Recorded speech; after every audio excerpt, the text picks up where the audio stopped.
teoría. Ustedes solamente voy a tener dos teorías, esta y otra en la segunda parte. Pero igual cualquier consulta, sobre todo en la parte práctica, me lo pueden hacer sin ningún problema. Con un grupo sí estoy también en la parte práctica. Ya ayer hemos tenido un examen. Y ahora este grupo se ha hecho para el examen. Es importante estar revisando constantemente. No se queden a última hora para repasar los temas de microbiología, porque si lo dejan al final, el examen se les va a hacer complicado. ¿Ya? La semana pasada han tenido la clase inaugural con el profesor Nelson Bautista. Y yo supongo que ya han tocado temas claves como qué es la microbiología, un poco de historia, parte de la estructura también. Seguramente ya lo han tocado, pero vamos a averiguar qué tanto han leído la primera clase. Entonces, acá su compañero que está al final, ¿me puede decir cuál es la diferencia en la pared celular de una bacteria gram positiva y de una bacteria gram negativa? Una doble capa. Hay bacterias que tienen doble capa, otras que tienen una sola capa. Es la presencia de... Exactamente no para volver la estructura, pero permite de hacer también ahí. Bueno, solamente has dado por ahí una idea. Dice que uno tiene dos capas y una tiene una capa. Pero no me ha dicho cuál es cuál. ¿Y cuál acá su compañero me puede estar? Algo básico que ustedes tienen que dominar, la estructura de la pared celular. Diferencia entre una gran positiva y una gran negativa. Nada, no has estado en la clase, no has venido.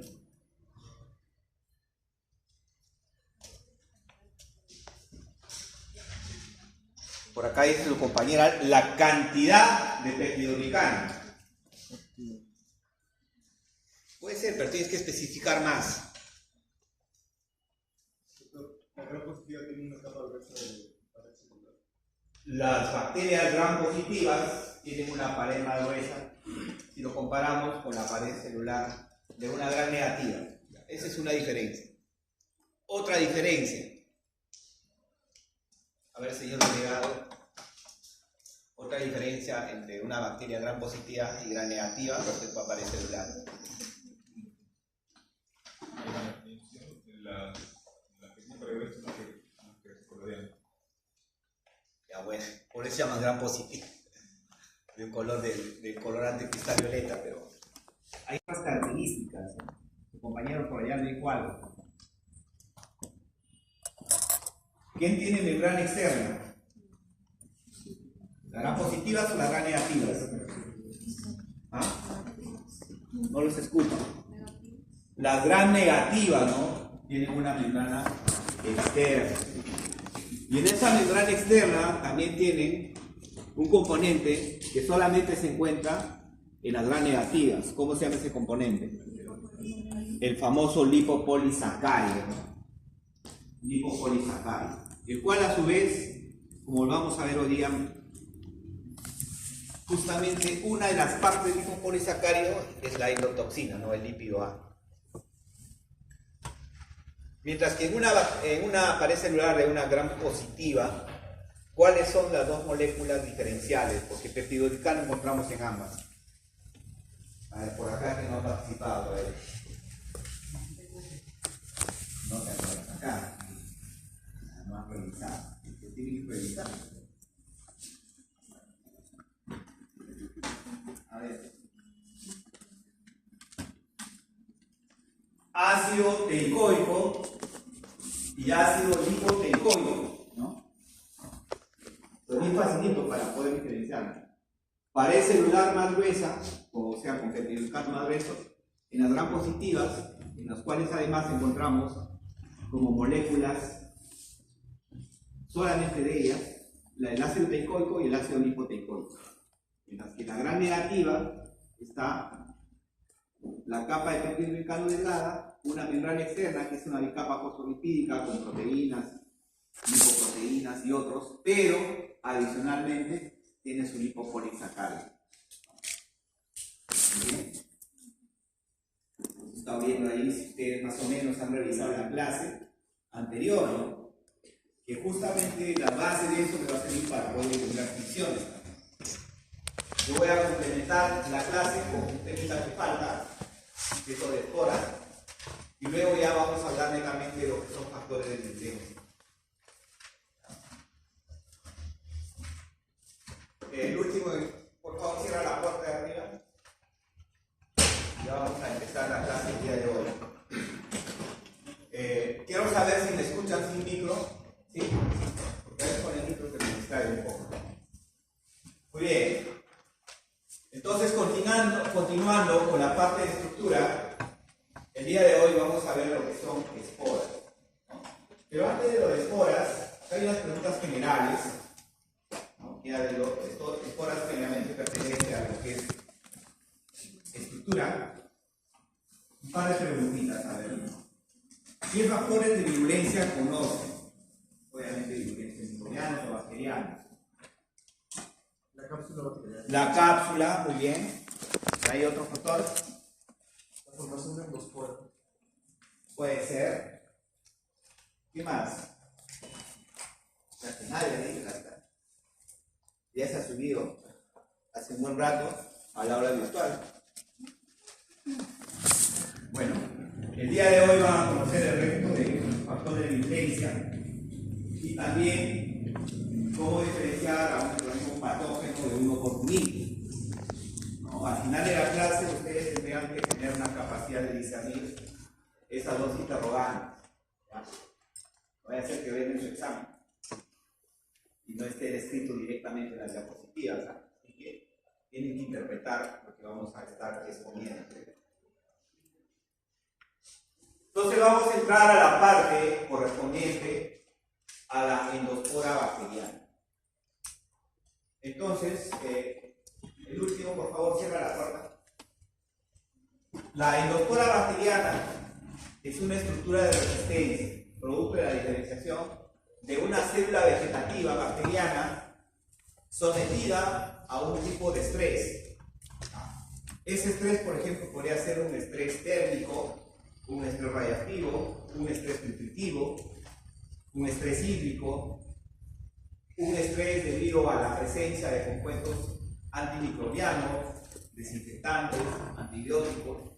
Entonces, debido a eso, ese microorganismo, que son pocas las especies, específicamente bacterias, va a diferenciarse a una estructura de resistencia llamada endoespora, ¿ya? Que básicamente es una estructura de resistencia. Totalmente diferente a otras esporas presentes en otros microorganismos, como las esporas fúngicas, que tienen un papel más reproductivo. Pero acá no tienen papel reproductivo. Entonces, estas esporas son capaces de resistir a calor, sequedad, radiación, agentes químicos. También pueden resistir a enzimas como la lisozima, que nosotros a veces en el laboratorio utilizamos para degradar partes celulares. Por esa capacidad también es bien difícil colorearlas, ¿no? Son impermeables a colorantes. Y solamente se van a tener condiciones selectivas. ¿Ya? Acá vemos, en estos puntitos, la presencia de endosporas. A la célula bacteriana normal, coloquialmente se le conoce como célula vegetativa. Ya, cuando escuchen ese término, célula vegetativa, significa una célula bacteriana normal. Cuando hay situaciones de estrés, que ya les había mencionado, se van a disparar mecanismos intracelulares que inducen a la formación de una endospora. Y cuando una endospora luego encuentra condiciones ideales, en condiciones nutritivas, de temperatura, para su desarrollo, se va a volver a transformar en una célula vegetativa. Ese proceso se llama germinación. Germinación. paso de una endospora a una célula vegetativa, germinación.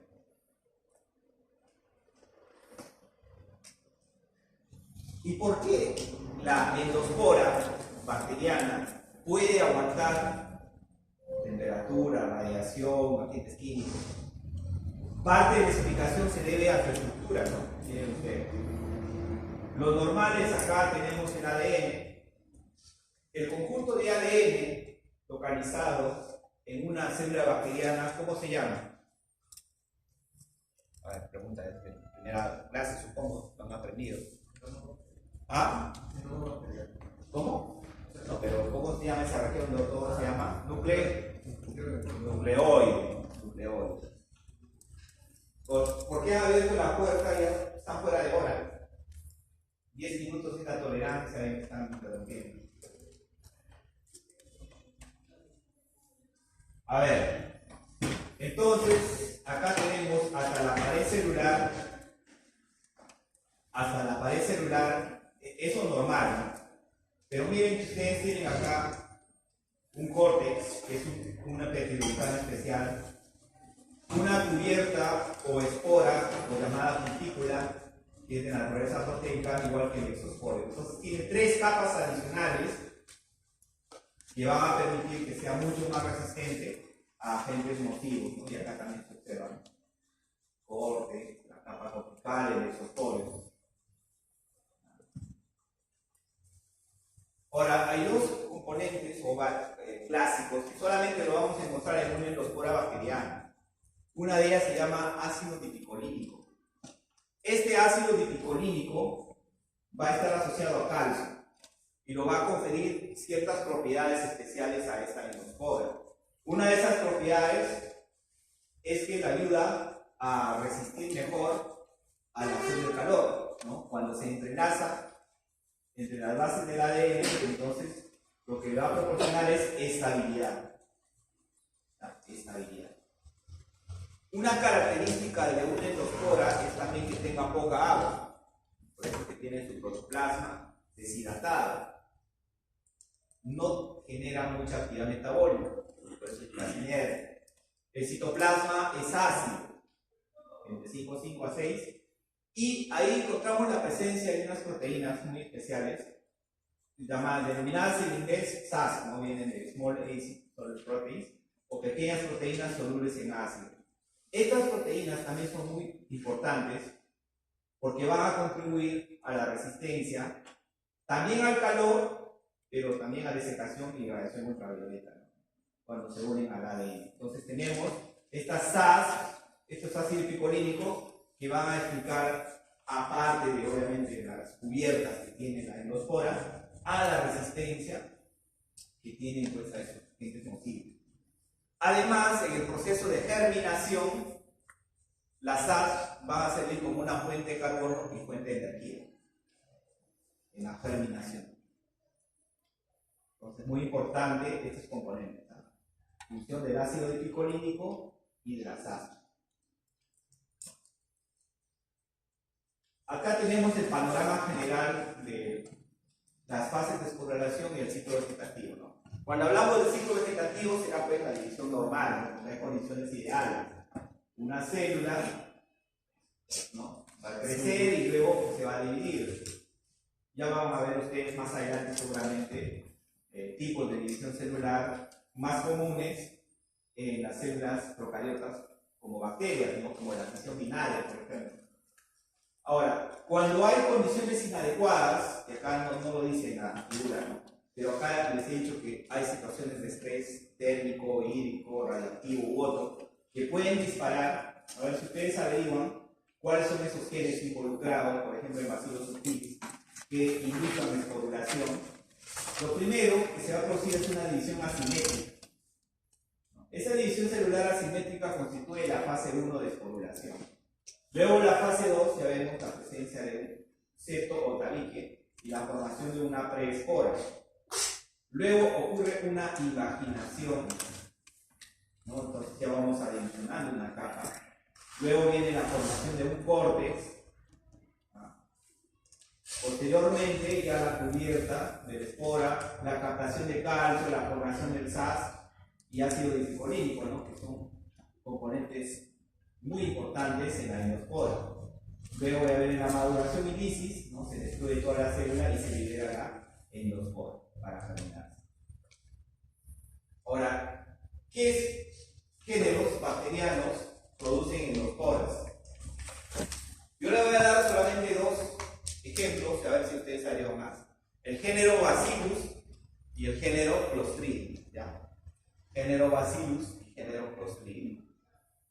Por eso, seguramente, cuando les han hecho la explicación del manejo de autoclave, que es esterilización vía calor húmedo, les han dicho que dentro de los parámetros para material limpio, uno de ellos es la temperatura, 121 grados centígrados. Pero ¿por qué 121 grados centígrados? A ver, ¿quién me puede responder? ¿Por qué no 150? ¿Por qué no 100? Si la mayoría de bacterias siempre se destruyen, ¿no? Mueren.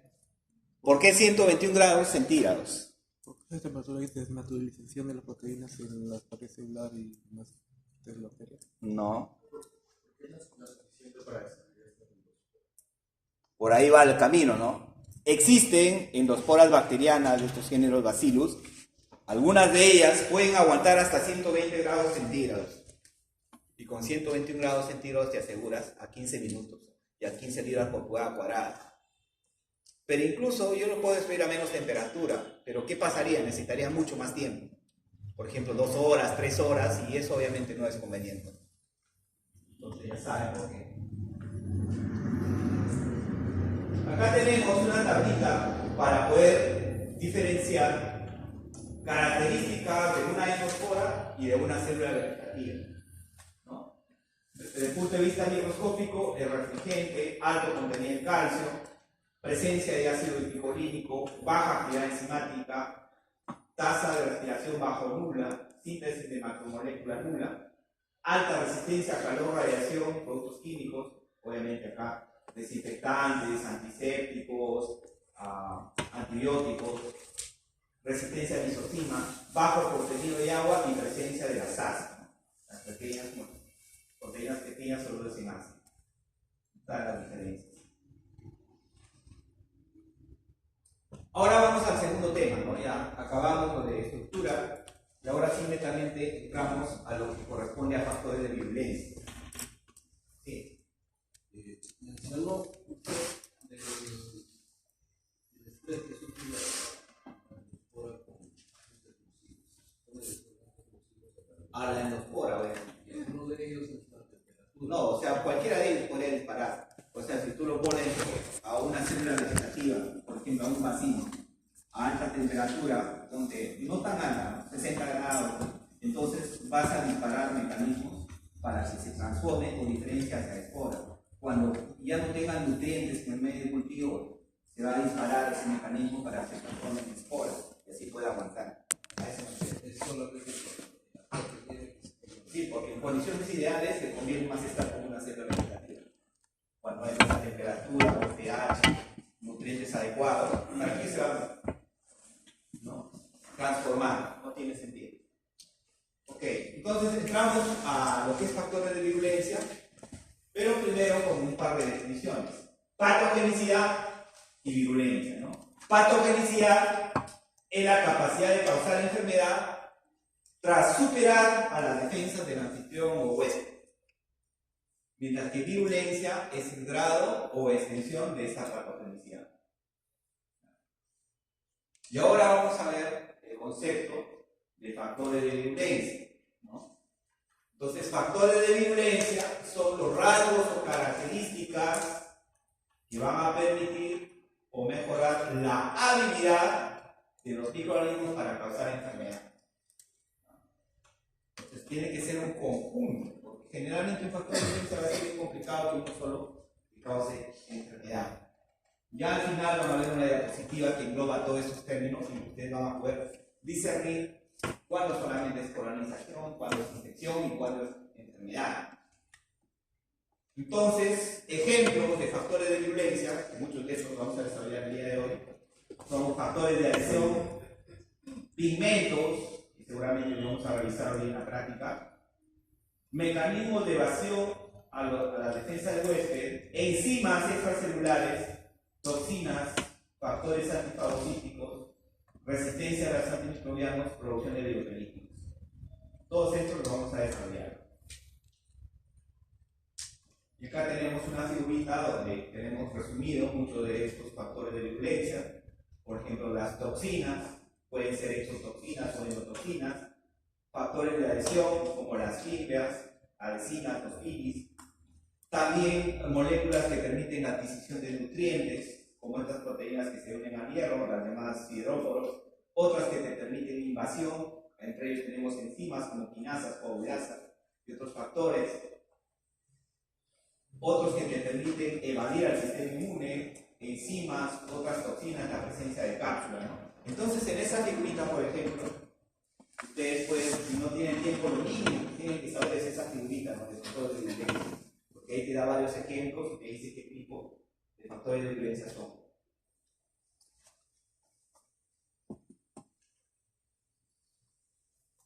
Esto tiene que ver, esta figura, con lo que yo decía, ¿no?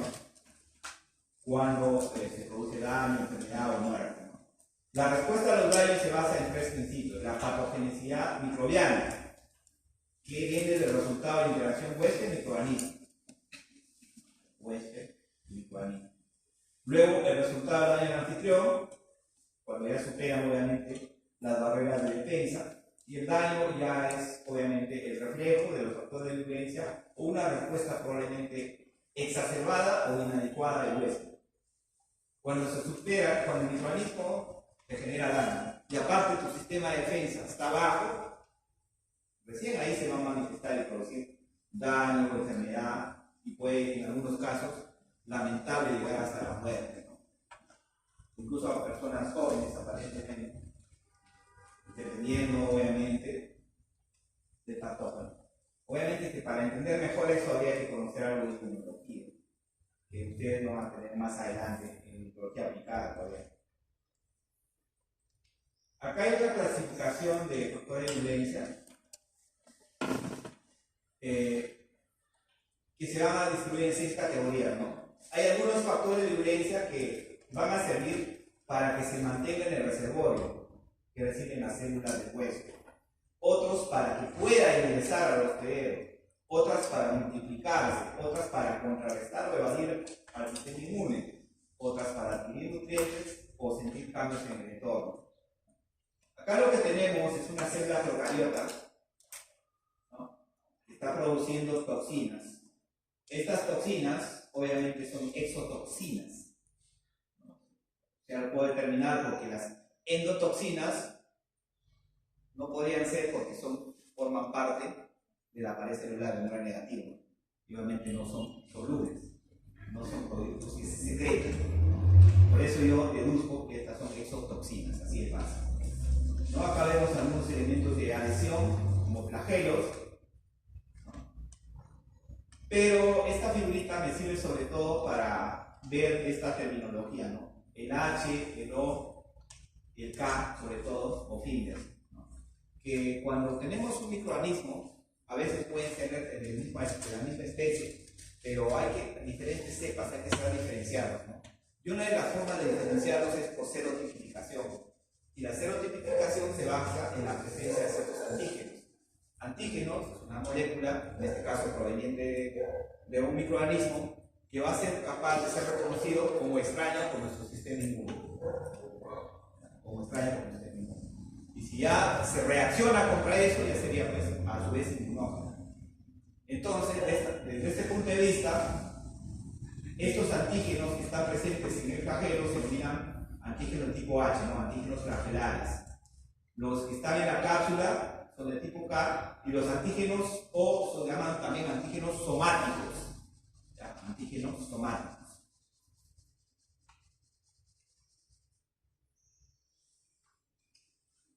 Para que un microorganismo genere daño, primero tiene que entrar por la puerta adecuada, ¿ya? O sea, una cuestión muy importante es por dónde entra, ¿no? Dependiendo por dónde entra, podría causar una infección y su posterior enfermedad. Así tenemos, por ejemplo, Salmonella typhi. La Salmonella typhi te va a causar enfermedad siempre y cuando ingrese vía oral. Pero si tú lo pones por la piel, no va a causar daño, porque no es su puerta de entrada. Ejemplo de Salmonella typhi. Otro ejemplo podría ser con Streptococcus pneumoniae. La vía, obviamente, puerta de entrada favorita sería por la vía respiratoria. Pero si lo haces por la vía digestiva, tampoco te va a causar daño. Pero existen otros microorganismos, como nuestro amigo Bacillus anthracis, pero que no, en realidad no es nuestro amigo. Este Bacillus anthracis, si lo comparamos con los otros dos, es mucho más virulento, porque puede ingresar hasta por 3 puertas de entrada. Puede ingresar vía cutánea, vía inhalatoria y vía oral. Entonces, Bacillus anthracis, desde ese punto de vista, es mucho más patógeno y virulento que si lo comparamos con nosotros, porque tiene diversas puertas de entrada. ¿Se dan cuenta? Diversas puertas de entrada. Ahora, no solo es suficiente las puertas de entrada, ¿no? Sino también otra cuestión muy importante es cuánta bacteria o cuánta carga microbiana va a estar en contacto con el huésped o el hospedero, ¿no? Y eso lo vemos en otra diapositiva. Acá simplemente para ver los tipos de transmisión de agentes infecciosos, diseminación respiratoria o salival, fecal oral o venérea también podría ser, y ya obviamente la TTS. Obviamente que nosotros hemos padecido desde 2020 la pandemia de COVID-19, donde se lamentablemente una diseminación respiratoria, ¿no? Es mucho más fácil de transmitir. Luego, los animales también nos pueden transmitir, no hay enfermedades que están en los animales, pero que pueden llegar a nosotros, ¿no? Zoonosis.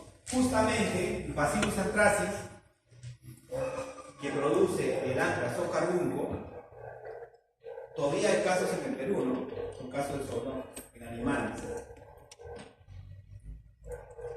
Acá, hay zoonosis en el cual el vector es el que va a transmitir la enfermedad, ¿no? En el caso de malaria, fiebre de las moscas, el virus. En malaria ustedes son expertos, ¿no? ¿Cuál es el vector de la malaria? A ver, eso lo han llevado el año pasado, nada más. No, malaria. No. Aedes. Sí, pero ¿cuál mosquito? Obviamente que no es el Aedes aegypti. ¿Cuál es? Anófeles, ¿no? El anófeles. Ya se olvidaron. Digo porque yo le he hecho esa clase, así que no se puede olvidar. Anófeles. Luego tenemos otro, donde hay un receptor vertebrado, ¿no? Por ejemplo, brucelosis en rabia, ¿no? A veces es la rabia animal, ¿no? A veces puede ser en perro o en otros animales silvestres. En el caso de la brucelosis está involucrado la cabra, por ejemplo. Otro vector reservorio vertebrado, como la plaga, Yersinia pestis, Trypanosomiasis, fiebre amarilla. Bueno, acá sí, a ver, ¿cuál sería acá un vector en Trypanosomiasis? Eso sí lo saben. Que me quise al inicio. Chirimacha, teratoma infesta. Y el de la fiebre amarilla, el que lamentablemente es el mismo vector que le afectó al ingeniero bailarín y falleció de dengue. ¿Cuál es ese vector? Que le dije al inicio. Aedes aegypti, que es el mismo vector de fiebre amarilla, de Zika, del chikungunya y del dengue. Esos son virus. Entonces, como les había manifestado, no solamente importa por dónde ingresa, sino qué cantidad de bacterias ingresan.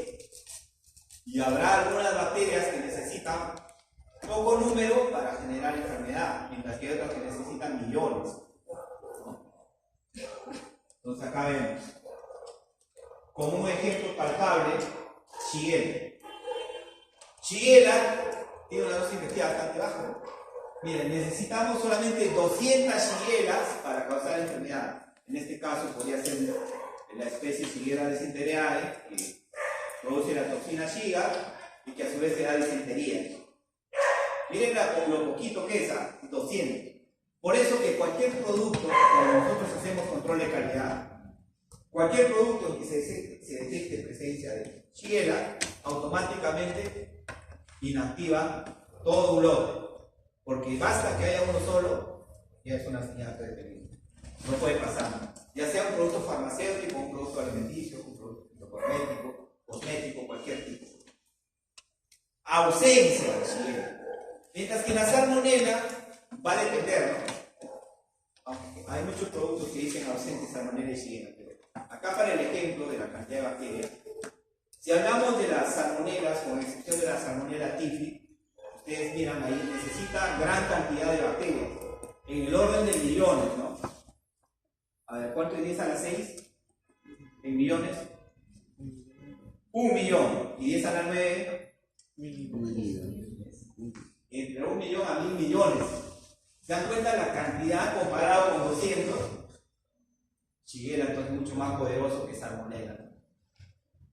Bueno, y acá en la parte inferior, aunque se ve bien chiquito, están las dosis infectivas 50, que sería la dosis infecciosa para enfermar al 50% de la población del anthrax, ¿no? Del bacillus anthracis. Y miren ahí las diferencias dependiendo de la vía de entrada, ¿no? Mira, para la vía cutánea solamente necesita 10 a 50 esporas. Para vía respiratoria de 10.000 a 20.000. Y si es gastrointestinal, de 250.000 a 1 millón de esporas. ¿Cómo cambian? Siendo la misma espora de bacillus anthracis, dependiendo de la puerta de entrada, ¿cómo te causaría enfermedad más? Fácil sería por la vía cutánea. Pero de las tres, la que te produce mayor gravedad es la respiratoria. Por ejemplo, el anthrax se usó como agente de terrorismo, ¿no? Después del OCS se mandaron cartas por el servicio postal de Estados Unidos a diferentes funcionarios de Estados Unidos, y dentro de estas cartas tenían esporitas. Gente abre, inhala, produce muerte. Porque rápidamente llega, está acumulado ahí. Obviamente que ellos se habían asegurado que tienen una dosis infectiva de esporitas mayor a 20.000 parte de la enfermedad. Cuando los mecanismos de defensa prevalecen frente a la virulencia, estamos en un estado de salud. Pero cuando tus mecanismos de defensa disminuyen, entonces los factores de virulencia prevalecen, te producen enfermedad.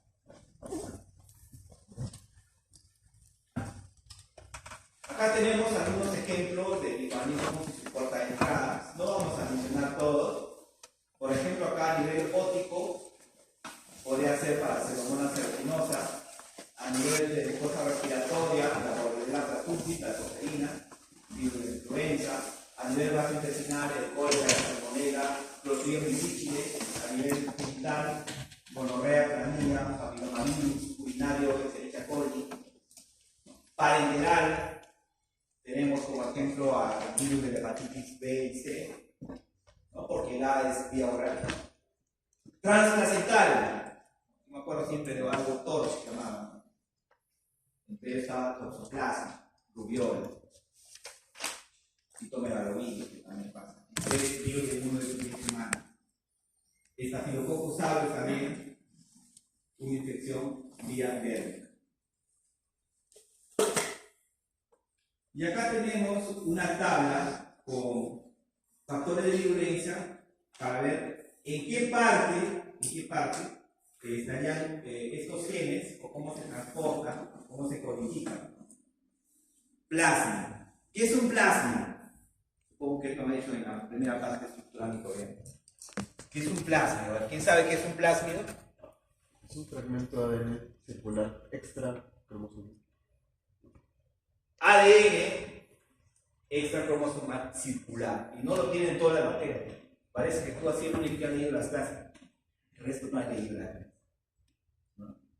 Entonces, ese ADN circular extracitoplasmático es el que tiene muchos genes, ¿no? Para diferentes factores de virulencia, como por ejemplo acá para enterotoxinas, en el Escherichia coli enteropatógena, para hemolicina, en otra Escherichia coli, ¿no?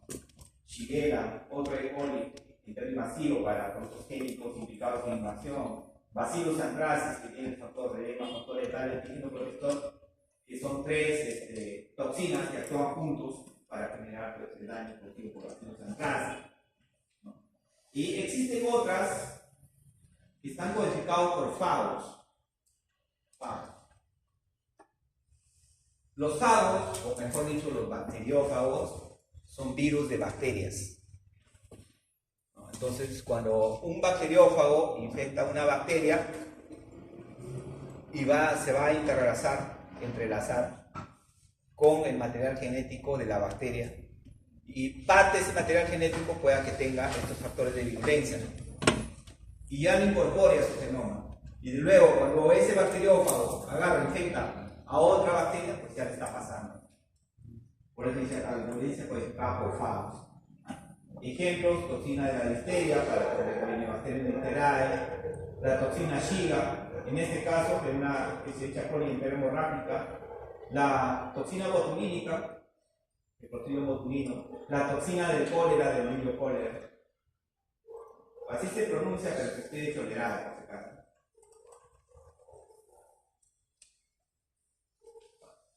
Estas dos tablas que tenemos por acá me hablan de los mecanismos de invasión, ¿no? Pero estos mecanismos de invasión pueden tener etapas, ¿no? Algunas son de fase temprana y otras son de fase tardía. ¿Qué es lo primero que tiene que hacer? Una vez que ingresa, tiene que adherirse. Luego se mueve y luego invade, ¿no? Esa es la estrategia. Entonces, fase temprana tenemos adherencia, movilidad e invasión. Adherencia. ¿Con qué se adhiere? Con adhesinas que pueden estar en las filias o directamente en la pared celular. Internalización vía célula semen. Esta es una célula perteneciente al epitelio intestinal. Va a inducir también movilidad por flagelos y filias que poseen. Bueno, los flagelos lo dominan perfectamente, ¿no? Flagelos bacterianos. ¿Cuál es la proteína clave en un flagelo bacteriano? Las flagelinas, ¿no? Y ya saben dónde se produce la energía en el cuerpo basal, con el grupo de iones y todo eso. Y ya lo han aprendido en biología celular. ¿Bien?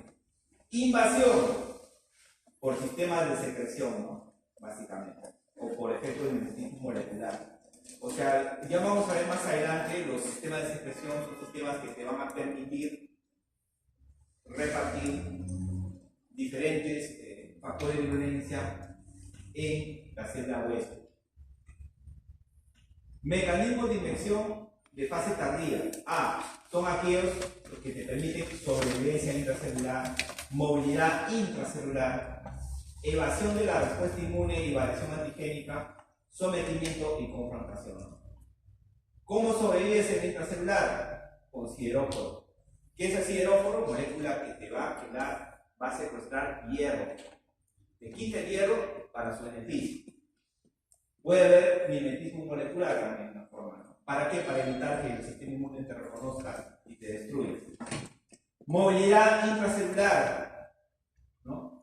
Por ejemplo, en la listeria, ellos tienen ciertas moléculas que van a permitir reacomodar el citoesqueleto. ¿Cuáles son los componentes del citoesqueleto eucariota? Repaso, biología celular. Uno nomás, ¿eh? Habría responde a otra. Muy bien, está acordando. Entonces reacomodan en este caso la lactina y la hacen como sería como un puentecillo que va a permitir que esta listeria pueda viajar de una célula a otra célula para generar movilidad intracelular. Evasión de la respuesta inmune y variación antigénica. Por la presencia de cápsulas, porque modifica su envoltura, porque hay proteínas similares a inmunoglobulina, porque altera o permite pues, la ausencia de la presentación inmunológica. Y sin la presentación inmunológica no puedes activar inmunidad específica. Sometimiento y confrontación, uso y modificación de enzimas hospederas, de proteasas, de la inmunoglobulina A, que sobre todo es muy importante a nivel mucoso, gastrointestinal por ejemplo, adherencia a otros receptores alternativos. Entonces, sorbitol ya que algunas son de fase temprana y los de fase tardía. Los de fase tardía básicamente podían resumir a vida intracelular y evitar el sistema inmune, ¿no? Y lo otro tenemos fijación e invasión que podría resumir. Entonces, hablando ahora ya de la adherencia, entonces las bacterias o los microorganismos en general tienen que tener pues algunas proteínas, en este caso las adhesinas, que le van a permitir adherirse a la célula huésped o hospedera o anfitrión. Generalmente, ¿no?, son por adhesinas y sus receptores generalmente son glucoproteínas con residuos azucarados, como la lectina, por ejemplo, ¿no?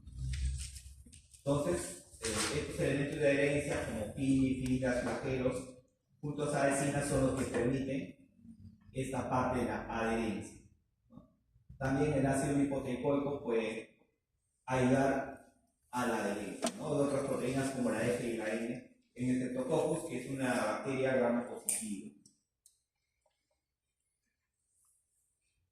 Acá tenemos un ejemplo global de adherencia y la patogenicidad producida después de la acción de diferentes factores de violencia, ¿no? No solamente ya relacionados a la adherencia. Acá tenemos un Escherichia coli, que es uno de los microorganismos más estudiados, o la bacteria más estudiada. La mayoría de cepas de Escherichia coli son comensales, pero existen unas cuantas que son patógenas. Existen patógenas intestinales y otras patógenas extraintestinales. Dentro de esas Escherichia coli extraintestinales, una de ellas es la uropatogénica, y que es la mayor causa de infecciones urinarias. Con gran porcentaje, Escherichia coli es el mayor agente causal de infecciones urinarias. Entonces vemos acá que este Escherichia coli, que tiene un patrón de flagelos denominado, a ver, ahora ya responde otra persona, ¿cómo sería el patrón o disposición flagelar? ¿De acuerdo a eso? Esa figurita. ¿Lo miran? ¿Pericrico? ¿Pericrico? Pericrico, ¿no? Flagelos a todo alrededor, ¿no? Como a mí, acá tienen que ir integrando todo lo que saben, ¿no? Entonces acá, gracias acá, pues habrá adhesinas que están en estos flagelos pericricos, van a permitir adherirse, ¿no? Como la fibra B y el pili tipo 1 específicamente, ¿no? Se unen a glucofosfolípidos de las células subepiteliales, luego se reproducen en el interior, ¿no? Reproducción intracelular, y se van a diseminar, van a también a activar al sistema inmuninato, produciendo, entre otras, citoquinas, como la interleuquina 6 y interleuquina 8, y ahora vamos a tener más adelante, interleuquina 6, interleuquina 8, interleuquina 1, que son citoquinas proinflamatorias, que también van a liberar factores quimiotárquicos. Por lo tanto, van a reclutar macrófagos hacia el sitio de infección, pero probablemente la hagan de una manera muy acelerada, tanto que destruyan luego, ¿no? Van a destruir al uroepitelio, destruyen y luego se diseminan. Exploración y se va diseminando toda esta destrucción causada. Obviamente que es un macho mucho más complejo de lo que estoy mostrando acá. Acá lo principal era para mostrar la adherencia, ¿no?, esta partecita, ¿no? Ejemplo de adherencia con fibra de tipo P o pili tipo 1 de Escherichia coli patogénica. Otro ejemplo de cómo pueden invadir los microorganismos es haciendo uso de una célula presente en el epitelio intestinal. Esta célula se llama la célula L. Es una célula que siempre tiene una capacidad de internalizar para luego presentar lo que ha internalizado a un macrófago, ¿no? Porque hay muchos tejidos linfoides que están en una capa acá, en la capa inferior de la tejido intestinal, por acá. Entonces, esta es una célula, una zona rica, específicamente una placa de Peyer con linfocitos y otros macrófagos. Entonces, acá vemos el ejemplo de una shigella que utiliza la célula M para entrar. Interacciona con macrófago, pero por diferentes factores de violencia que tiene, más bien se escapa del macrófago, evita fagocitosis y más bien lo que induce apoptosis en el macrófago. Sobrevive la bacteria e inicia inflamación, ¿no? También acá vemos lo que es la infección entre una célula y otra célula.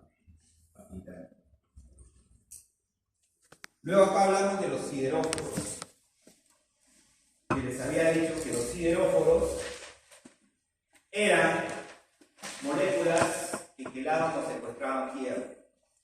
Un ejemplo sería la enterobactina. Esta enterobactina. Enterobactina secuestra hierro. Pero para contrarrestar la acción de la enterobactina, ojo, para contrarrestar esta acción, el organismo produce una lipocalina. Esta lipocalina secuestra a la enterobactina y por lo tanto ya inhibe, ¿no?, el secuestro del hierro. Pero la bacteria no se queda contenta, ¿no? La bacteria agarra, adquiere un gen de resistencia que modifica a esta enterobactina, ¿no?, lo glicosida, lo transforma en otra enterobactina llamada salmoquelina. Entonces lo transforma en una salmoquelina. Entonces, como ya está transformada en una salmoquelina, esta lipocalina ya no va a poder actuar. Entonces, los microorganismos, como las bacterias, pues llevan miles de millones de años de ventaja. Y sus estrategias de sobrevivencia son mucho más rápidas también, ¿no? Al ser unicelulares, rápidamente pueden modificar, adaptarse y superar nuestras defensas. En este caso, superan esto. Entonces, adquieren genes de resistencia que van a hacer que se modifique esta enterobactina.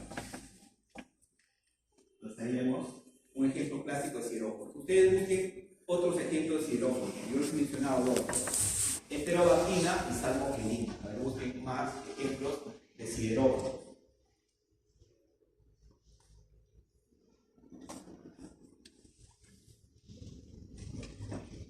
Bien, acá hay otra figura muy importante que me va a servir para comparar lo que es el crecimiento de una bacteria en un laboratorio y el crecimiento durante la infección.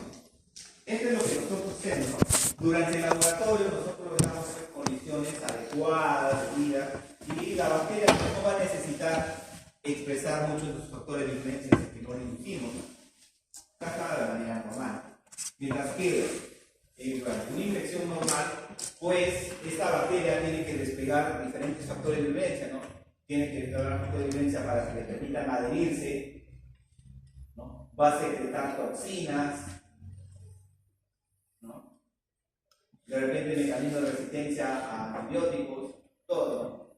Entonces, por eso que no es fácil extrapolar resultados in vitro a resultados in vivo, ¿no? Porque no está representando el modelo tal cual. Por eso hay que tomar con pinzas un resultado in vitro. Porque obviamente la bacteria así no actúa de la manera normal. Entonces, por eso que tiene una escala también. Por eso hay estudios in vitro que luego van a estudios in vivo.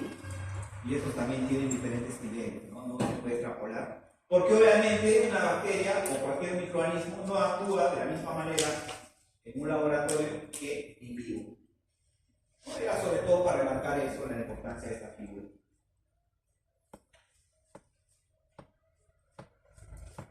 Luego entramos por acá a otro factor de virulencia, pigmentos. Pero en realidad los pigmentos, vamos a ponerlos en un contexto mucho más amplio. ¿Qué funciones cumple un pigmento en la célula bacteriana? Lo puede proteger contra radiación ultravioleta, contra agentes oxidantes, contra frío o calor extremo, contra antimicrobianos, o también tiene una actividad antimicrobiana contra otros microbios, o también le sirve para adquirir nutrientes, ¿no? O sea, puede funcionar como sideróforo acá, ¿no? Y adquiere adquisición de energía para la fotosíntesis, en el caso de las cianobacterias. Todo esto es lo bueno. Pero muchos pigmentos sí está probado que tienen o son utilizados como factor de virulencia. Esto lo van a ver. ¿Alguna vez se sembró Staphylococcus Pseudomonas aeruginosa ayer? ¿De los presentes? ¿Nadie? Porque el día de hoy los que han sembrado Pseudomonas aeruginosa en condiciones ideales podrían ver algo parecido a esto. La generación de pigmentos, que tiene muchos pigmentos la pseudomonas. Vamos a ver justamente ahorita una tabla donde hay una lista de pigmentos que sí son patogénicos. La primera es la estafilosantina. La estafilosantina es un pigmento producido por Staphylococcus aureus, de naturaleza carotenoide, ¿no? Que tiene el color dorado y que tiene la capacidad de ser antioxidante y como detoxificante de sustancias reactivas del oxígeno. Si acá nos detenemos en el nombre científico de esta especie bacteriana, podemos sacar mucha información, ¿no? Primero, Staphylococcus. Con esta palabra Staphylococcus, yo ya sé la forma como se agrupan, ¿no? Como cocos en forma de racimo de uva. Son los Staphylococcus. Y el otro, aureus, si recordamos la tabla periódica, AU, ¿qué cosa es? Oro. Por eso de ahí viene dorado. Entonces, de ahí el nombre pueden deducir. Staphylococcus aureus.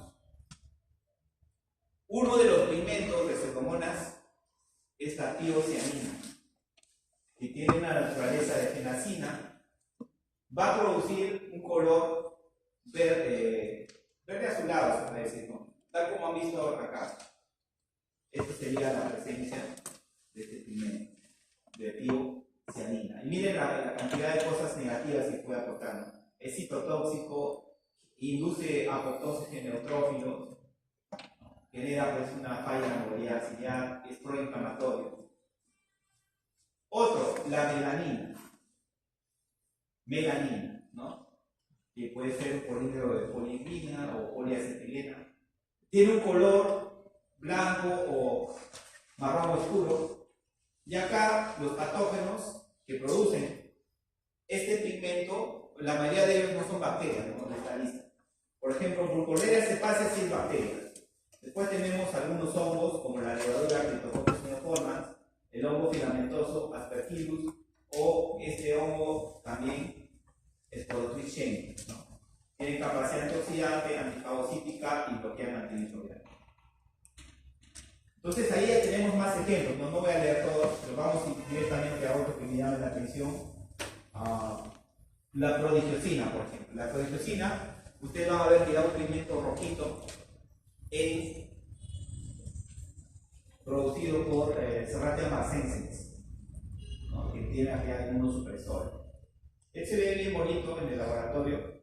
Lástima que no tenemos esta cepa, ¿no? Serratia marcescens. Miren que el plasmodium, que ustedes ya lo llevan para la citología, sí produce un pigmento, la hemoxodina, ¿no? Que a su vez es una toxina. Es un agregado de beta-hematina, da un color entre marrón y negro. Plasmodium, acción detoxificante, supresión de macrófagos, una acción proliferativa. Entonces ven que los pigmentos pueden ser factores de violencia. Entonces los mínimos tienen que la estafilosantina.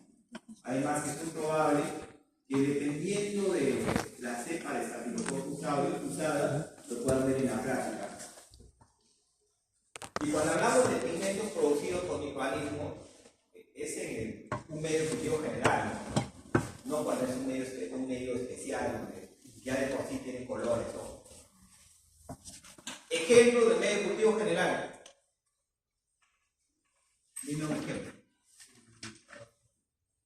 No te escucho.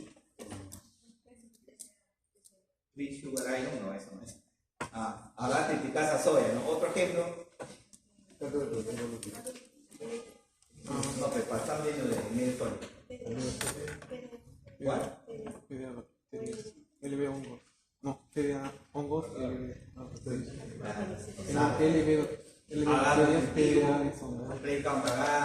Agar luna quinto, agar infusión cerebro-corazón, agar urea bertani, y hay bastantes ejemplos de medio cultivo general. No sé quién lo ha dado el examen todavía, lo podría hacer. Pero mi grupo ya no. Bien, ahora veamos mecanismos de evasión de defensa, ¿no? Del hueso. Vamos a ver. Un mecanismo es la presencia de cápsula, ¿no? Seguramente el profesor Nelson nos ha explicado que la cápsula no está presente en todos los organismos. La cápsula, que puede tener una naturaleza polisacárida o polipeptídica, pero generalmente es polisacárida, excepto la de Bacillus, que es de naturaleza polipeptídica. Entonces, esto le va a conferir una capacidad antifagocítica. También componentes de pared celular como la proteína M presente en el Streptococcus Diógenes, que es el Streptococcus más patogénico que existe, ¿no? De entre todos los Streptococcus, el más patogénico, responsable del 90% de las infecciones, es el Streptococcus Diógenes. Porque también tenemos Streptococcus buenos, ¿no? Que nos sirven, como el Streptococcus lactis. Ese Streptococcus, uno de ellos incluso podría estar en nuestro yogur. Uno de esos Streptococcus. Siempre cuando hablemos de Streptococcus hay que ponerle nombre y apellido. No todos son iguales. Otros que van a crecer intracelularmente, Neisseria gonorrhoeae y Mycobacterium tuberculosis. Dicho sea de paso, les hago recordar que el Mycobacterium tuberculosis tiene una pared celular especial, ¿no? Que no es ni una pared ni gran positiva ni gran negativa. Tiene otros componentes adicionales, como el ácido mucórico, por ejemplo. Acá tenemos algunos mecanismos claves para escapar al sistema inmune, que puede ser por una especie de ocultamiento, enmascaramiento, o no está determinado del todo, ¿no? Por ejemplo, con enmascaramiento de antígeno, mimetismo, variación, que vamos a ver en una figurita luego, latencia, estilo de vida intracelular, o supresión del sistema inmune, rompiendo anticuerpos, destruyendo anticuerpos, infectando las células del sistema inmune. ¿Quién podría ser ahí, por ejemplo, VIH, ¿no? Que infecta el linfocito TCD4? Bloquea señales del sistema inmune o inhibe la producción de factores del sistema inmune. Algunos de ellos, por ejemplo, evitan un sistema que se llama complemento, que es un sistema perteneciente al sistema inmune innato, ¿no? Evitar fagocitosis, la presencia de cápsula, inhibiendo o rompiendo la fusión del lisosoma y fagosoma, neutralizando las enzimas hidrolíticas en los fagocitos, ¿no? Porque recuerden que los lisosomas tienen esas enzimas, pero ellos tienen mecanismos para inhibir a esas enzimas. O con un daño producido por toxinas contra las células fagocíticas, o evitando pues también la formación de fagolisosomas que escapan de la misma. Pues acá tenemos de manera gráfica algo, la acción de la cápsula, ¿no? Una cápsula que va a evitar fagocitosis, o hay una fagocitosis incompleta, de repente esto lo hace adrede, ¿no? ¿Para qué? Para que se reproduzca dentro, ¿no? Más bien agarra y lo conviene a él, ¿no? Porque se reproduce acá adentro y nuestro sistema inmune no es capaz de detectarlo. Y tranquilo, se reproduce ahí y nadie lo molesta.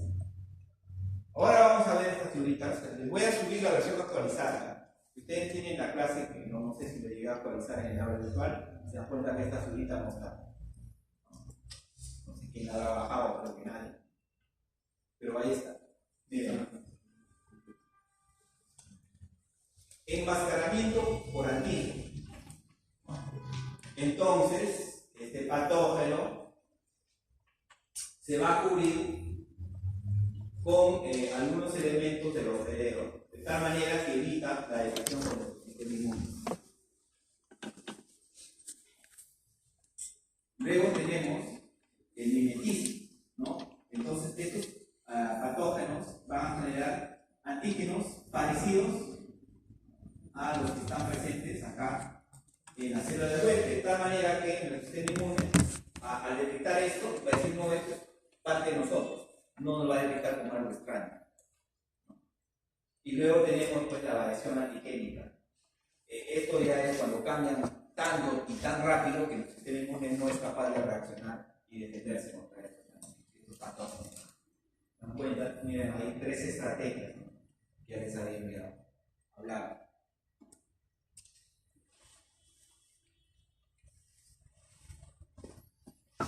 Ahí tenemos con los sombreritos y toda la crítica para que lo puedan entender. Ahora ya vamos a otro concepto, lo que denominamos islas de patogenicidad. Si bien es cierto, ahí está escrito algo, pero yo le voy a dar otra definición mucho más fácil. ¿Qué entendemos por isla de patogenicidad? En primer lugar, es un segmento de ADN. Segmento de ADN en el cual hay información para codificar diferentes factores de virulencia, ¿no? Entonces tenemos un segmento de ADN donde hay genes que codifican diferentes factores de virulencia, ¿ya? Y de ahí tenemos algunos ejemplos de islas de patogenicidad. Por ejemplo, la región ELEE, presente en Escherichia coli heteropatogénica. Stipulios en Salmonella, K, en Helicobacter pylori. Que estos básicamente van a codificar sistemas de secreción, ¿no? Ya vamos a ver más adelante que son 7 sistemas de secreción de bacterias. También se pueden codificar adhesinas, sideróforos, toxinas, por ejemplo en las regiones islas del PAI 1, 2, 4, 5 del E. coli, grupo patogénico, de la Yersinia o del virus cólera, ¿no? Tenemos diferentes islas de patogenicidad. Acá tenemos ya otros ejemplos en la tabla, ¿no? Que habíamos hablado antes, como el PAI 3 en el Helicobacter pylori, que básicamente acá vemos que tiene información para generar el PIGID y proteínas de secreción, y tienen numerosas funciones, ¿no? Entonces ahí ya vemos que algunas priorizan diferentes proteínas de secreción y otras sideróforos, entre otros, ¿no? Entonces simplemente esta tabla es ya de carácter informativo para que ustedes lo puedan analizar más adelante. No voy a profundizar demasiado en esta tabla. Otro factor de virulencia son las enzimas que puedan producir las bacterias o microorganismos en general para prevenir ciertas cosas, ¿no? Por ejemplo, invasiones, ¿no? Entonces son activas sobre ciertos componentes de los que van a dañar proteasas, dañan a proteínas, fosfolipasas, a fosfolípidos, neuraminidasas, ¿no? Que van a dañar a la célula para obtener nutrientes, ¿no? Ejemplos generales de estas enzimas pueden ser la coagulasa, la hemoxina y la hialuronidasa, la catalasa. Acá hay algunas que participan en invasión, llamadas invasinas, otras que van a generar daño a niveles tejidos. Dentro de estas que favorecen la invasión tenemos a la colagenasa, hialuronidasa, coagulasa y quinasa, ¿no? Su mismo nombre ya delata su acción. Colagenasa destruye colágeno, ¿no? Hialuronidasa, el ácido hialurónico. Luego tenemos la coagulasa, va a inducir coágulo, y dentro de este coágulo que se forma va a haber crecimiento intracelular, de proliferación de estas bacterias, ¿no? Van a aumentar su número. Una vez que ya aumentaron su número, ellos van a necesitar diseminarse, entonces ahí activan una quinasa para que destruya esto y ya pueda diseminarse a través de los capilares hasta todo el cuerpo. Miren estas estrategias, ¿no? O sea que muchas bacterias primero coagulan y ahí van a comenzar a proliferar. Y luego destruyen ese coágulo y se diseminan. Un ejemplo de bacteria que produce coagulasa es Staphylococcus aureus. Cuando veamos la práctica de pocos gram positivos se van a dar cuenta. Coagulasa positivo, Staphylococcus aureus. Pero hay que tener mucho cuidado porque si dejamos demasiado tiempo, puede que el coágulo ya se destruya. ¿Por qué? Porque también produce quinasas. ¿Se dan cuenta? Daño tisular, ADNasa. Destruyen el ADN. Justamente Staphylococcus aureus es uno de los malos de la película que también tiene enzima ADNasa. Eso lo vamos a ver también en la placa. Igual que vamos a ver la acción de lipasa, de fosfolipasa y de proteasa. Se va a ver la acción de estas enzimas.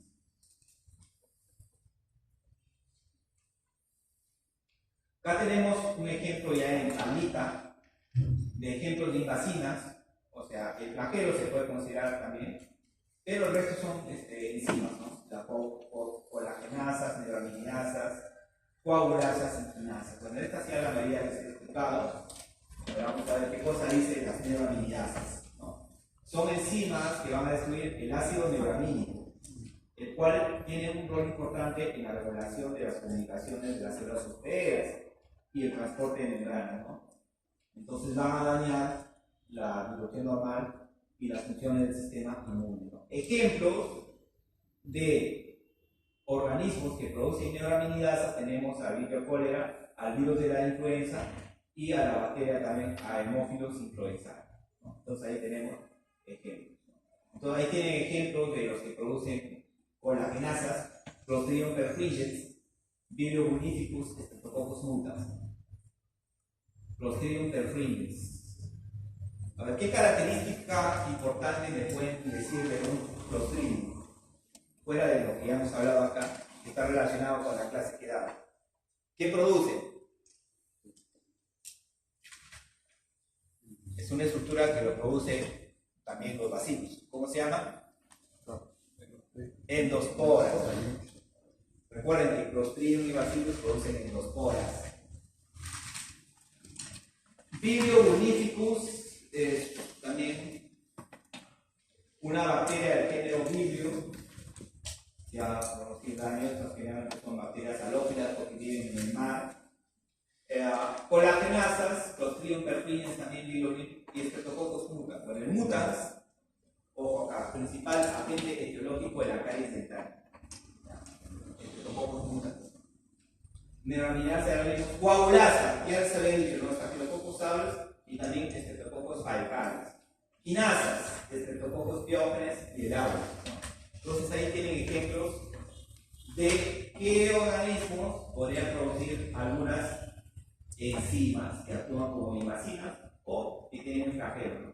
Tienen flagelo, hay muchos más ejemplos, pero por lo menos una que aprendes. Acá fácil aprenderse del comodín, sería el Staphylococcus aureus. El Staphylococcus aureus tiene coagulasa, tiene quinasa, ¿no? Ya tiene dos ahí que se aprendido.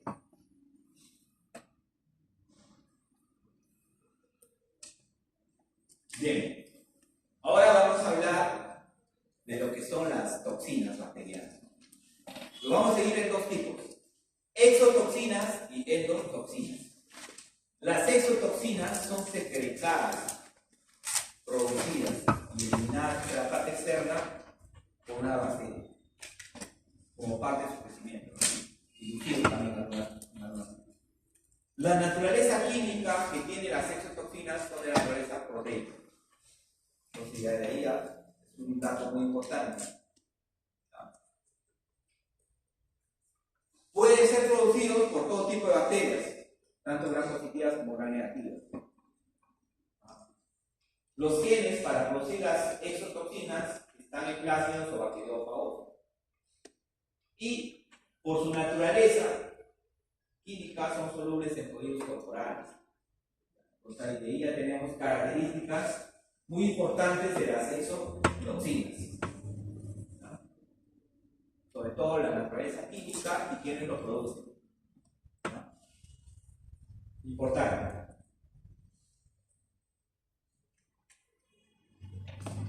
Estas exotoxinas tienen diferentes formas de clasificarlas, ¿no? Algunas de ellas podrían ser por el tipo de células afectadas.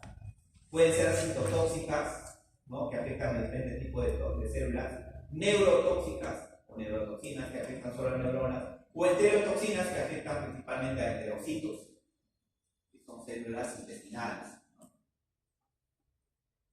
Otra clasificación más interesante que vamos a ver en más profundidad es de acuerdo al mecanismo de acción y la estructura. Existen las famosas toxinas AB, ¿ya? Estas toxinas se caracterizan por tener dos componentes: el componente B, que es el que va a interrelacionar con el receptor en la célula huésped, y el componente A, que es la fracción activa. Esa es la toxina AB. Luego tenemos las toxinas de membrana, que van a afectar directamente la membrana. Pueden formar poros o destruir la membrana también, por pasas. Luego tenemos a los superantígenos, ¿no? Que van a exacerbar la producción de citoquinas. Esto lo van a ver mejor cuando los explique con el dibujito. Solamente esto es la generalidad, pero con el dibujito lo van a entender mejor. Están por acá los dibujos. Hablando primero de la toxina AB, cuando yo me refería a toxina AB, es así, ¿no? La B, su función B, ¿para qué? Interacciona con el receptor. Luego ingresa y se libera la fracción A, y esta fracción A es la fracción activa.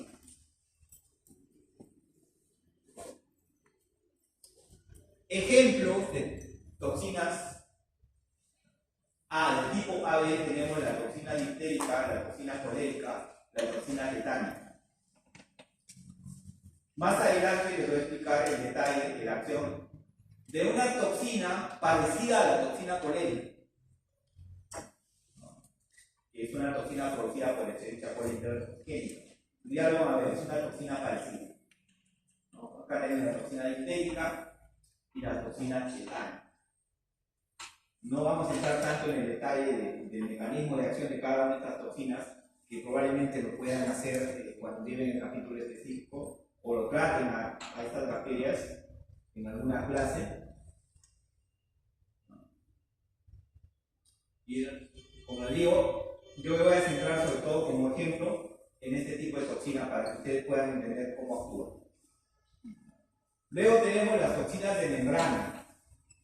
Estas toxinas de membrana pueden inducir la formación de poros o la destrucción de la membrana, ¿no? Con la acción de fosfolipasa, por ejemplo. Ejemplo, tenemos a la toxina alfa de clorpirifos, a la listeriolicina de Listeria monocytogenes.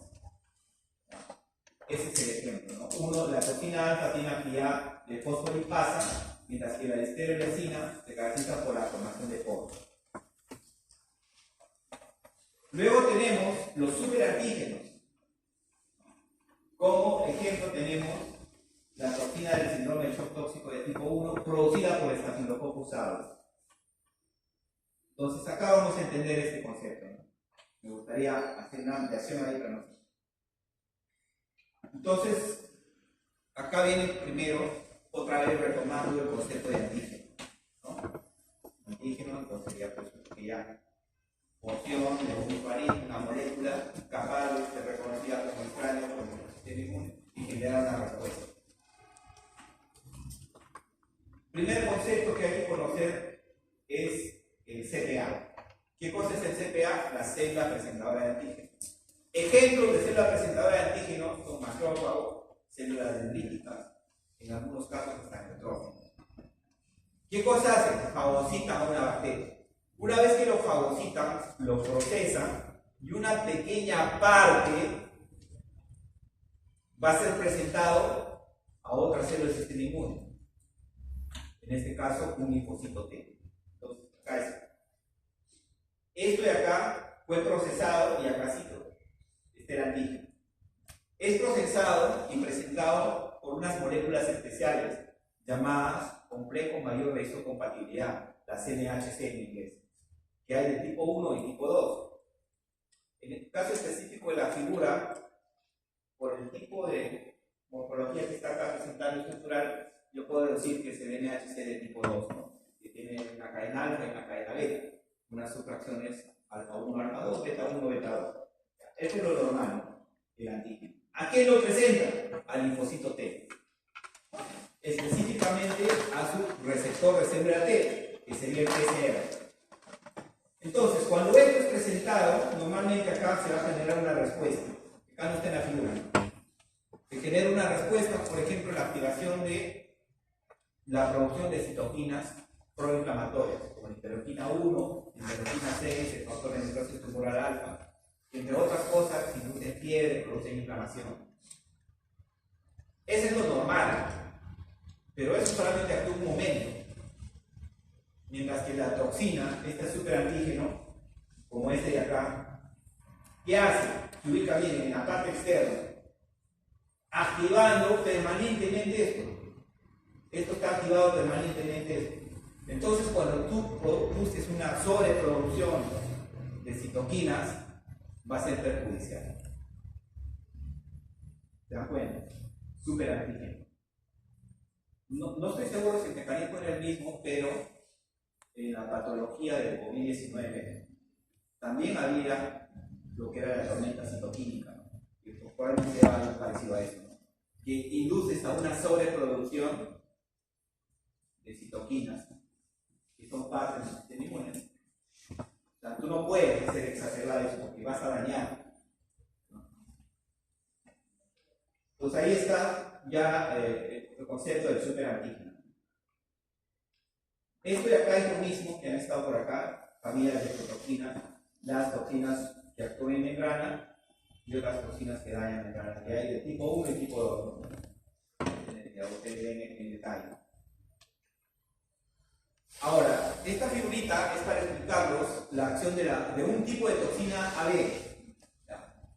Específicamente la enterotoxina termolábil de Escherichia coli enterotoxigénica. Justamente esta toxina es similar el mecanismo de acción a la toxina del polen. Vamos a entender esto, ¿no? Acá tengo la toxina, ¿no? Toxina de tipo AB. En este caso tiene acá 5 fracciones parecidas de unidad B y 2 de la unidad A, ¿no? Entonces, esta de acá interactúa con un receptor llamado gangliósido, N1. Ingresa por un mecanismo llamado de transporte retrógrado. ¿Por qué transporte retrógrado? Porque ustedes se acordarán en biología celular, habíamos hablado que en el retículo plasmático comienza por proteínas, luego se empaquetan en un aparato de Golgi y luego se secretan, ¿no? Hacia el exterior. Es la vía normal, pero acá se va al revés.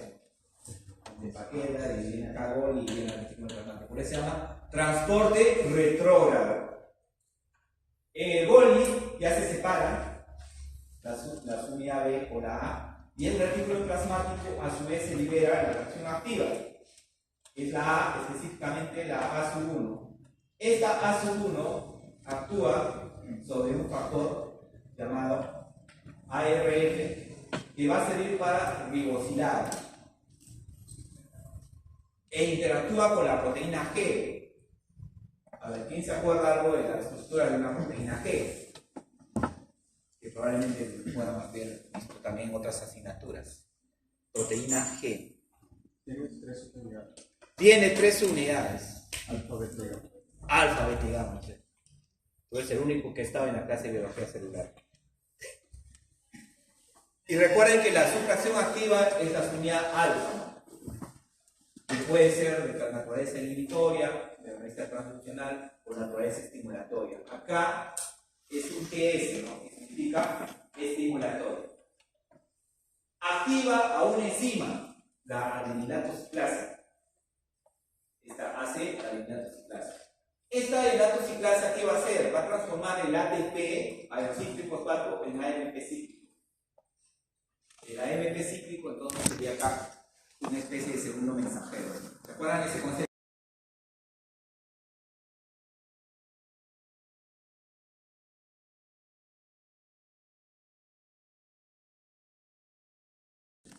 O acá.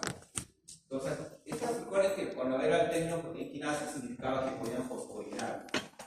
Entonces, ¿esto qué va a fosforilar? Una proteína llamada receptor transmembrana de fibrosis quística. Que es este de acá, receptor transmembrana de fibrosis quística. Lo cual va a permitir la expulsión de gran cantidad de cloruro y menor medida de bicarbonato. Esto de acá sería el lumen intestinal. Entonces ya tenemos acá. Por otro lado, la proteína quinasa A también inactiva al intercambiador de sodio, no permitiendo el ingreso de sodio. Entonces, en concreto, tenemos que en el lumen intestinal aumentó la concentración de solutos, porque tenemos sodio, cloruro y bicarbonato. Como tenemos esa alta concentración de solutos, por una cuestión de equilibrio osmótico, ¿qué tendría que pasar? Si ya no se puede pasar solutos, moverse agua. Y hay una expresión muy conocida, ¿no? El sodio jala agua. Como acá el mecanismo está relacionado con osmosis, se dice que el efecto de esta toxina es una diarrea de tipo osmótico. ¿Se dan cuenta? Sodio jala agua. Entonces, todo esto que va a hacer, que se jale agua al lumen intestinal y produzca diarrea. Específicamente, este es uno de los agentes o causas más importantes de la famosa diarrea del viajero, ¿no? Diarrea del viajero. Y del cólera es algo parecido, ¿no? La cólera es el mismo mecanismo, solamente que se produce una diarrea profusa tipo agua de arroz, ¿verdad? Y que, bueno, puede ser tanto la pérdida de líquido que puede llegar a un choque hipovolémico y bueno, si es que no restituyes rápidamente líquido. Entonces, acá vemos, ¿no? Acción similar a toxina del cólera, ya expliqué todo eso. Acá dice duración mayor que ST, es porque el ST es una enterotoxina termoestable que también lo produce la Escherichia coli enterotoxigénica, y que tiene un tamaño muchísimo menor que eso, un mecanismo ligeramente diferente, pero que también ayuda a la producción de diarrea. Peso molecular 85 mismo. Entonces, cuando ustedes hagan algo como bibliocólera, que lo van a ver en alguna clase, ya van a saber cuál es el mecanismo de acción de la toxina del cólera, porque es similar a eso. Lo que hay que es realzar conceptos, ¿no? Porque ven acá lo importante que era la biología celular, ¿no? Como las bases estamos acá empleando para poder entender mejor esto. Y luego aplicarlo no solamente acá, sino en farmacología, en fisiopatología, en fisiología, etc. Bioquímica. Ya acá ustedes tienen una tabla, ¿no? Con diferentes ejemplos de toxinas, sus bacterias, sus genes y su mecanismo de acción. Entonces ahí tienen para que se aprendan siquiera un par. Ya hemos visto algunas, no vamos a ponernos a describir toda la tabla, ¿no? Sino esto ya para que ustedes tengan una cuestión informativa y puedan ver otros ejemplos adicionales a los que ha mencionado. Yo solamente les voy a citar en uno, miren acá, para poner énfasis en algo que hemos dicho. Por ejemplo, acá dice, produce una enterotoxina similar a la toxina Shiga, ¿no? Shiga toxina, ¿no? ¿Qué bacteria? Una Escherichia coli, pero no cualquier Escherichia coli.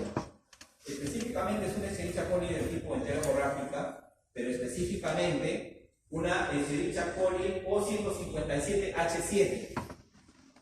El O se refiere a qué? Al antígeno somático. El H al antígeno capilar. ¿Se acuerdan? Habíamos hablado de eso. Por eso sirve acá, ¿no?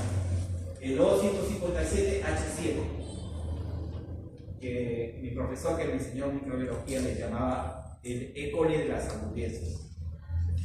Porque hubo brotes, ¿no? Hicieron un conteo y descubrieron que había E. coli en esas hamburguesas, ¿no? Y era E. coli que producía problemas graves, ¿no? Enfermedades relacionadas al síndrome urémico hemolítico, relacionadas a eso.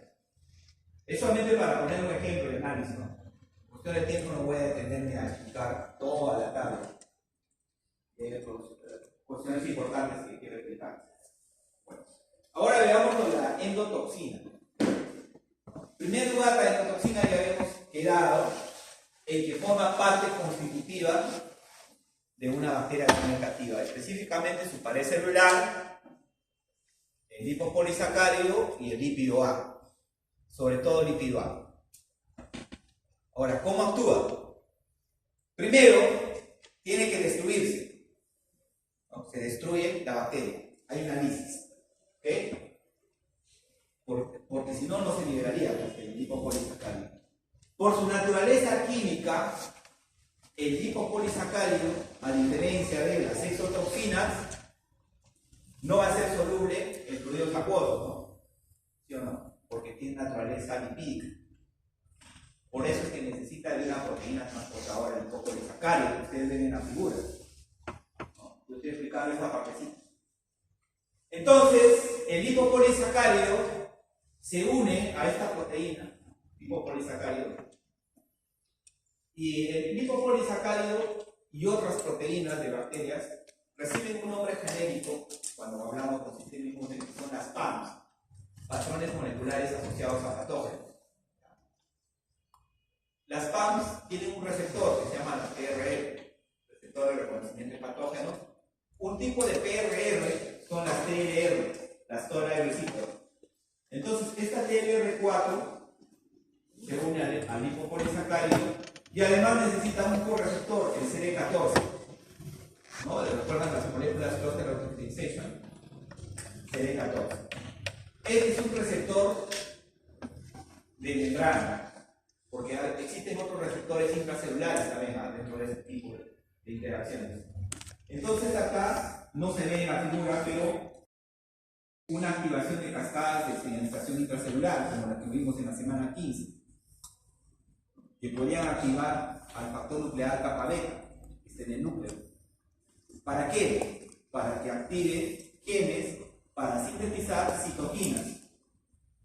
En este caso, las famosas citoquinas proinflamatorias, citoquinas como las interleuquina 1, S y L significan interleuquina. Interleuquina 1, interleuquina 6, interleuquina 8, factor de necrosis tumoral alfa y el factor activador de plasminógeno, el PAP. Esas van a activar diferentes acciones. La más cantada es la inflamación. ¿Por qué? Por la inducción de la producción de prostaglandinas y leucotrienos, entre otras, ¿no? También activa coagulación. Y también activan complemento, ¿no? La vía del complemento. Y el complemento es una vía perteneciente al sistema inmune innato, que entre otras cosas puede producir como producto final lo que se conoce como el complejo de ataque a membrana, el MAC, que va a causar lisis en las bacterias. Ese MAC, imagínenlo como pequeños ojitos, ¿no? Pero miles de esos ojitos que van a estar en la superficie de una bacteria, por lo tanto, lo van a destruir. Es muy bonito la explicación del día complemento.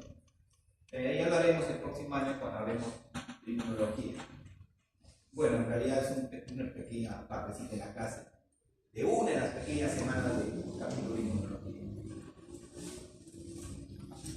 Esta figura, muy bonita, nos va a ver las diferencias entre exotoxinas y endotoxinas, ¿no? En cuanto a la toxicidad, ¿no? Las exotoxinas son tóxicas en pequeñas cantidades, miren. Mientras que las endotoxinas, para ser tóxicas, tienen que ser grandes cantidades. De repente, cuando ya estás en una septicemia, ojo ahí. Entonces, en toxicidad, mucho más tóxico, las exotoxinas. En cuanto a efectos en el cuerpo, las exotoxinas son específicas, ¿no? Del tipo de célula, pueden ser en células sanguíneas, células hepáticas, inducen la producción de protones de pueda que produzcan fiebre, pero no es. Mientras que las endotoxinas sí tienen una acción sistémica, ¿no? Produciendo fiebre e inflamación. Es más global. ¿No? Obviamente que en un inicio la fiebre es un sistema de defensa, porque mata microorganismos. Pero cuando eso ya permanece y está constante, ya es perjudicial para nosotros.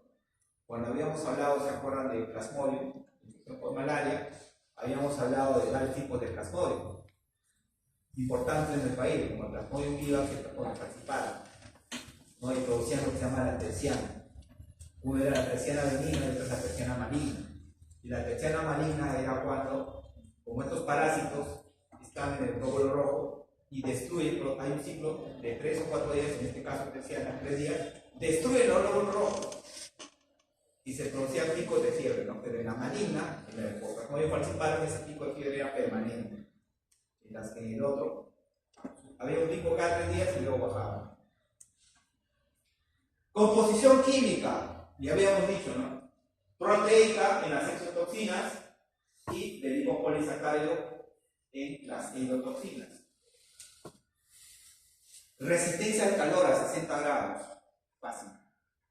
fácil de deducir. La proteína se desnaturaliza rápidamente, mientras que el otro es ligeramente más termoestable. Formación de toxoide. Bueno, acá habría que incluir cuál es el concepto de toxoide. Toxoide es la toxina modificada y va a dejar de poder ser dañina, más no inmunógena. Sigue siendo inmunógena y eso nos ayuda, ¿no? Tú alteras, por ejemplo, con formaldehído, lo transformas a la toxina para hacerlo inactivo. Pero sin embargo, el organismo lo reconoce como extraño y va a generar una respuesta. Va a generar antitoxinas. Y eso ya es benéfico. beneficioso para nosotros. Respuesta inmune, sí, es alta, ¿no? Para hacer sus toxinas es alta, mientras que no hay una respuesta eficiente contra endotoxinas. Estimulación de fiebre, sobre todo de las endotoxinas. La manera de liberación secretada de una célula viva, acá es por la liberación, ya saben, por célula muerte y destrucción. Las fuentes típicas, tanto bacterias gram positivas y gram negativas, y acá solamente las bacterias gram negativas en la endotoxina. Entonces, bien clarito en estas tablas, cuál es la diferencia, ¿no? Y acá ya buscar, sobre todo, fiebre, ¿no? Por acá. Exotoxinas son específicos. Esta tablita muy bonita de la diferenciación entre exo y endotoxina. Bueno, y acá también que parece celular, ¿no? Que quiero usar. Para el celular, gram positivo, peptidoglicano, acetilcoto, lipotecoto, gram negativo, peptidoglicano, membrana externa, bicapa fosfolipídica, proteínas integrales, colinas y el tipo polisacárido, ¿no? ¿Qué molécula tipo esterol encontramos en la membrana celular de las bacterias? Eso lo han hecho en la clase anterior. A ver, supongo que lo habrán hecho, ¿no? Bueno, justamente los octanoides. Porque en las células normalmente tenemos el colesterol, en los hongos tenemos el ergosterol. Y en las arqueas, bueno, eso ya investiguen, ¿no? En las arqueas. Luego tenemos los sistemas de secreción, ¿no? Que sirven para transferir proteínas. Son una especie de proteínas moleculares que hay algunos géneros bacterianos que lo poseen, ¿no? Como Borrelia, Pseudomonas, Salmonella, Shigella, ¿no? Que en otras palabras, este conjunto de proteínas, enzimas, lo que tenga, se van a servir de este sistema de secreción para llevar estos productos hacia la célula huésped. Entonces existen diferentes sistemas de secreción. ¿Ya? Acá hay un ejemplo, miren. Este es el sistema de secreción de tipo 3. Acá están las siglas en inglés, ¿no? Y acá está esta queridilla molecular.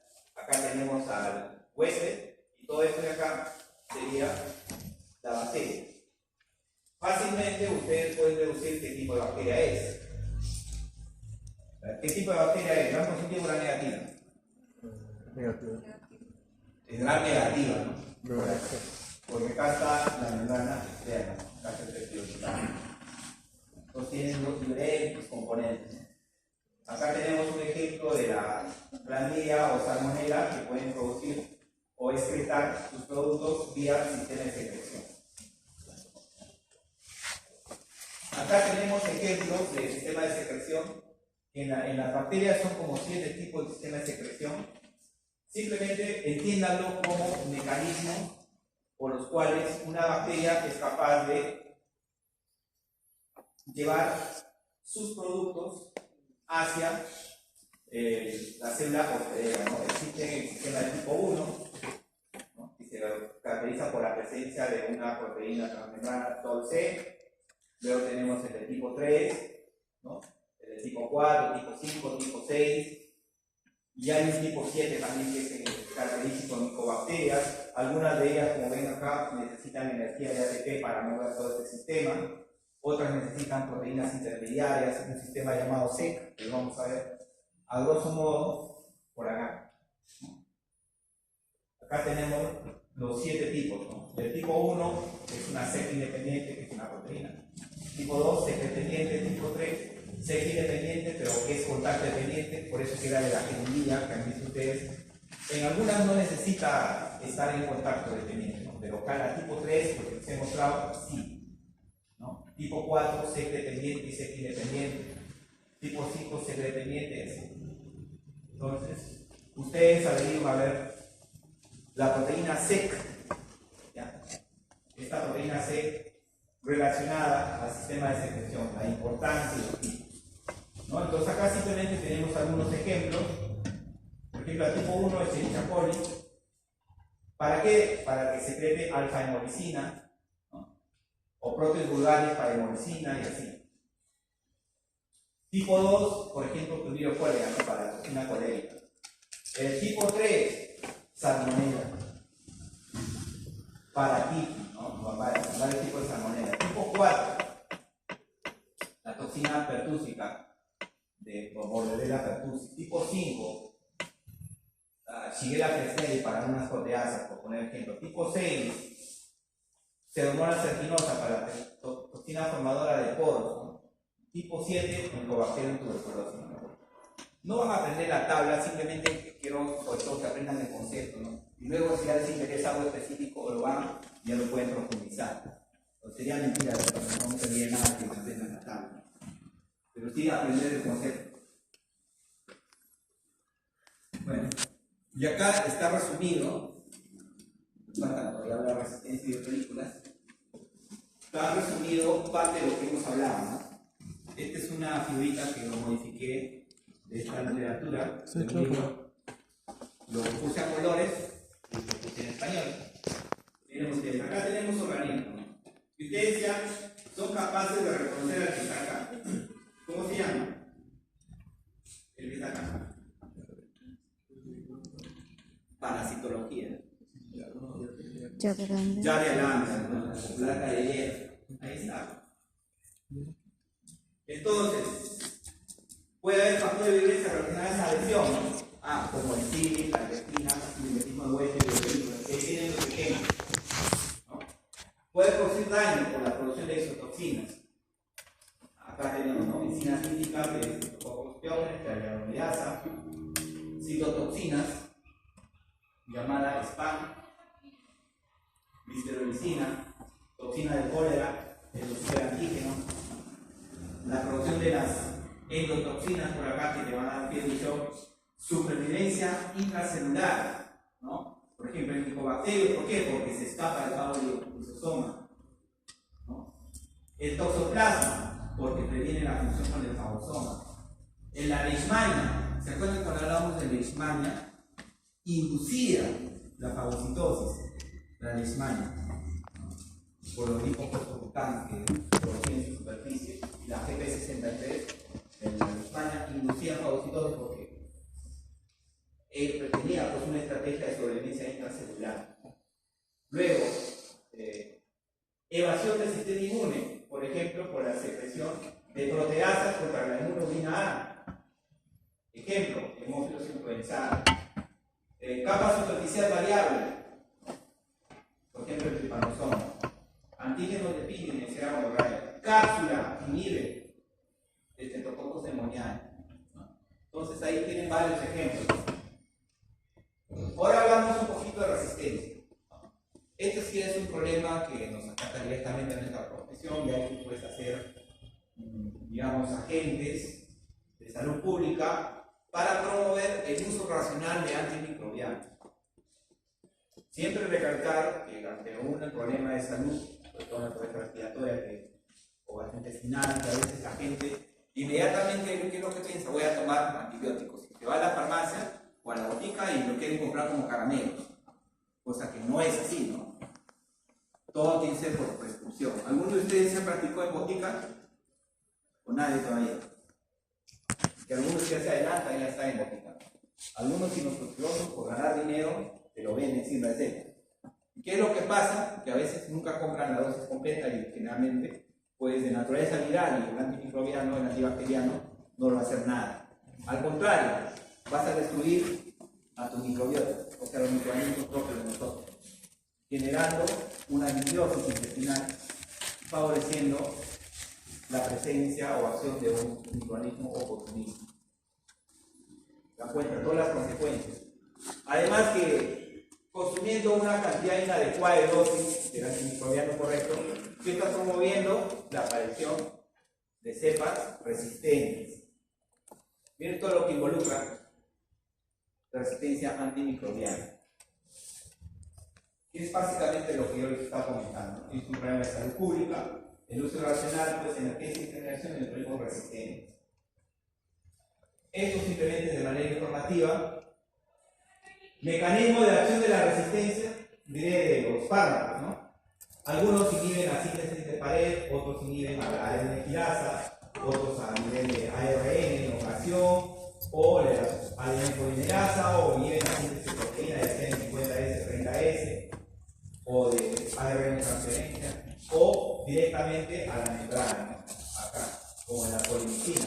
o metabolismo del ácido fólico, de metotrexos, entonces, ese es un panorama general del mecanismo de acción. Pero lo que nosotros interesa es la resistencia. ¿Cuáles son esos mecanismos por los cuales hay resistencia? Es muy diferente a cómo adquieres resistencia, o no confundir en el examen. Estos son mecanismos de resistencia. Ya desde las primeras antimicrobianos o antibióticos en este caso, ¿no?, detectados como los de primer uso, como las penicilinas, ya uno de sus pioneros, aparte de Fleming, porque lamentablemente con la técnica de Fleming no se conseguía tener grandes cantidades de penicilina. Entonces tuvieron que venir otros científicos como Ernst Chain, ¿no?, Ernst Chain y Edward Abraham, que propusieron, pues, y con ellos sí ya la penicilina estuvo al alcance de todos. Ellos ya habían descubierto la presencia de una enzima que destruye la penicilina, una beta-lactamasa. Justamente, resistencia debido a la modificación del antibiótico, por ejemplo, una beta-lactamasa destruye, ¿no? Acá está nuestro amigo destruyendo. En este caso no es nuestro amigo. Otro mecanismo puede ser modificando el blanco, por ejemplo, metilando a los ribosomas para ser resistente a la eritromicina. Esa es otra forma. Otra forma, remodelando pared celular, resistencia a vancomicina, ¿no?, que se usa para infecciones con estafilocócicas. Otra, generando bombas de flujo. O sea, ingresa el antimicrobiano, pero la bacteria genera diferentes bombas intracelulares o que están en la pared para expulsar a esos antimicrobianos, en este caso tetraciklina. Sobreproducción de blancos sustratos en sus familias. Reducción de permeabilidad en pseudomonas.